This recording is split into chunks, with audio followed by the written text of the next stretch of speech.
తెలుగునాట super star అన్న పదానికి క్రేజ్ తీసుకొచ్చిన ఘనత నిస్సందేహంగా నటరత్న నందమూరి తారక రామారావుకే దక్కుతుంది. 1954లోని అప్పటి సినిమా మ్యాగజైన్స్, కొన్ని ఇంగ్లీష్ ఫిలిం వీక్లీస్ ఎన్టీఆర్ను సూపర్ స్టార్ అంటూ సంబోధించేవి. అందుకు కారణం పాతాళ భైరవి ఘన విజయం తెలుగు చలనచిత్ర సీమలోనే కాదు, తమిళనాట కూడా ఓ అరుదైన అంశంగా నిలిచింది. అంతకుముందు ఎన్నో జానపద చిత్రాలు తెలుగు తమిళ భాషల్లో ఘన విజయం సాధించి ఏకధాటిగా ప్రదర్శితమైన సదరు చిత్రాల కన్నా మిన్నగా 1951లో విడుదలై పాతాళ భైరవి బిగ్ హిట్గా వసూళ్ల వర్షం కురిపించింది. ఆ తర్వాత ఎన్టీఆర్ పెళ్లి చేసి చూడు కూడా బంపర్ హిట్ అయింది. ఈ రెండు సినిమాల ఘన విజయంతోనే ఎన్టీఆర్ పేరు ముందు సూపర్ స్టార్ అంటూ రాసేవారు. ఆ తర్వాత ఓ 7 ఏళ్ల పాటు ఎన్టీఆర్, ఏఎన్ఆర్ నువ్వా నేనా అంటూ బాక్సాఫీస్ వద్ద ఘన విజయాలు సాధించుకుంటూ సాగారు. అయితే 1960ల ఆరంభం నుండి ఎన్టీఆర్ జైత్ర యాత్ర మరింతగా ఊపందుకుంది. అందువల్ల సూపర్ స్టార్ అన్న పదం ఆయన పేరు ముందు మాత్రమే కనిపించసాగింది. నటరత్న అన్న బిరుదు వచ్చాక అది కనుమరుగైంది. కానీ తెలుగునాట ప్రఖ్యాతిగాంచిన జ్యోతి చిత్ర తెలుగు ఫిలిం మ్యాగజైన్ 1981లో తొలిసారి ఓ పోటీని నిర్వహించింది. అందులో ఎన్టీఆర్ సూపర్ స్టార్గా నిలిచారు. ఆ తరువాత నుంచి ఎంతోమంది సూపర్ స్టార్ అన్న పదాన్ని తమ పేరు ముందు చేర్చుకోవడానికి పోటీపడ్డారు. అప్పట్లో కొన్ని ముంబై మూవీ మ్యాగజైన్స్ హిందీ చిత్రసీమకు చెందిన స్టార్ హీరోస్లో ఎవరు అందరికన్నా సూపర్ స్టార్ అంటూ ఓ పోటీ నిర్వహించేవి. అందులో ఒక్కో పత్రికకు ఒక్కొక్కరు స్టార్గా నిలిచారు. తరువాత ఫిలింఫేర్ పత్రిక సినిమా అవార్డులు ఇవ్వడం మొదలుపెట్టింది.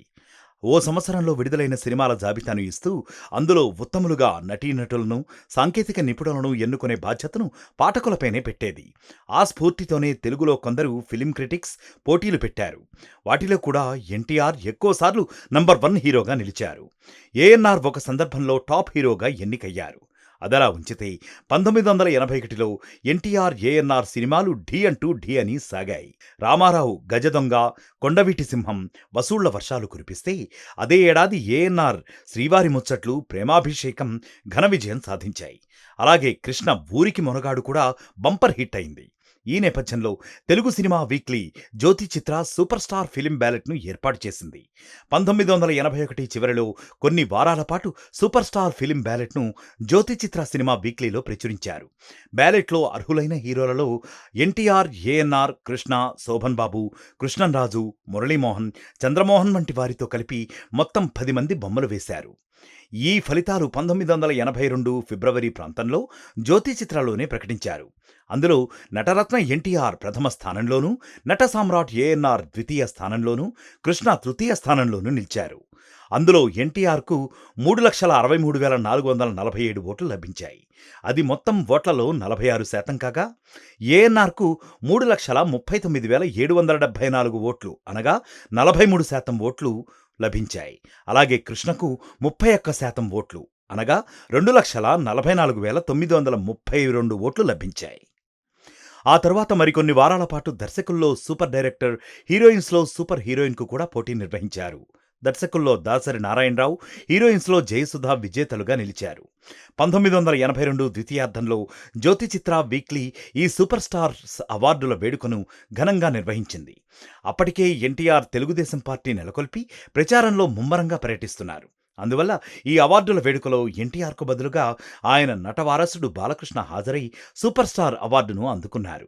అలా జ్యోతి చిత్ర సూపర్ స్టార్ అవార్డును అందుకున్న తొలి చివరి హీరోగా బాలకృష్ణ నిలిచారు. ఎందుకంటే ఆ తర్వాత ఎన్నిసార్లు సూపర్ స్టార్ పోటీలు కొనసాగినా జ్యోతి చిత్ర పత్రిక అవార్డుల ప్రధానోత్సవాలు నిర్వహించలేదు.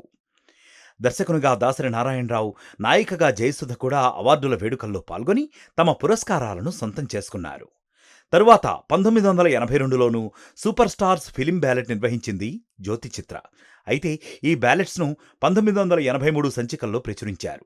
అప్పుడు ఎన్టీఆర్ రాజకీయ ప్రవేశం చేసిన కారణంగా ఆయనపై గౌరవంతో ఈ పోటీలో రామారావు పేరును చేర్చడం లేదని పేర్కొన్నారు. ఈ పోటీలో కృష్ణ విజేతగా నిలిచారు. దాసరి, జయసుధ తమ తమ స్థానాలను నిలుపుకున్నారు. అలా ఆ తర్వాత కూడా 5 ఏళ్ల పాటు జ్యోతి చిత్ర సూపర్ స్టార్ బ్యాలెట్స్ను ఏర్పాటు చేశారు. ప్రతి సంవత్సరం కృష్ణనే సూపర్ స్టార్గా నిలిచేవారు. ఫలితాలను మొదటి పోటీలలో లాగా నిజాయితీగా ప్రచురించలేదనే వాదన కూడా అప్పట్లో చెలరేగింది. అప్పట్లో పోటీలు పడి జ్యోతిచిత్ర సినిమా వారపత్రికను కొని మరీ శోభన్ బాబు, చిరంజీవి, బాలకృష్ణ వంటి హీరోల అభిమానులు బ్యాలెట్స్ను నింపి పంపేవారు. అయినప్పటికీ కృష్ణనే ప్రతిసారి సూపర్ స్టార్గా నిలవడంపై దుమారం రేగింది. కృష్ణకు సినిమా టైటిల్స్లో సూపర్ స్టార్ అంటూ ప్రకటించడమూ సాగేది. అయితే ఇతర హీరోల అభిమానులు మాత్రం జ్యోతిచిత్ర సూపర్ స్టార్ కృష్ణ, అంతేకాని నిజమైన సూపర్ స్టార్ మా హీరోనే అంటూ ఎవరికి వారు తమ హీరోలను సూపర్ స్టార్స్గా ప్రకటించుకుంటూ ఉండేవారు. కృష్ణను ప్రతిసారి సూపర్ స్టార్గా నిలుపుతున్నది జ్యోతిచిత్ర సంస్థలో పనిచేస్తున్న పిఆర్ఓ మోహన్ కుమార్ అంటూ కూడా ప్రచారం సాగింది అప్పట్లో. అందువల్ల మోహన్ కుమార్ కొందరు హీరోలకు గిట్టని వారు కూడా అయ్యారు. ఆ సమయంలోనే శివరంజని సినిమా వారపత్రిక కూడా స్టార్ హీరో, హీరోయిన్పై పోటీ నిర్వహించింది. అందులో చిరంజీవి, విజయశాంతి విజేతలుగా నిలిచారు. ఇదే సమయంలో గోల్డ్ స్టార్ అనే పత్రిక కూడా ఓ పోటీని నిర్వహించి బాలకృష్ణను విజేతగా నిలిపింది. అందువల్ల బాలయ్య పేరు ముందు గోల్డ్ స్టార్ అన్న టైటిల్ కూడా వేశారు. ఇలా జ్యోతిచిత్ర సూపర్ స్టార్ బ్యాలెట్ కారణంగా ఆ తరువాత ఇలాంటి అనుకరణలు పెరిగిపోయాయి.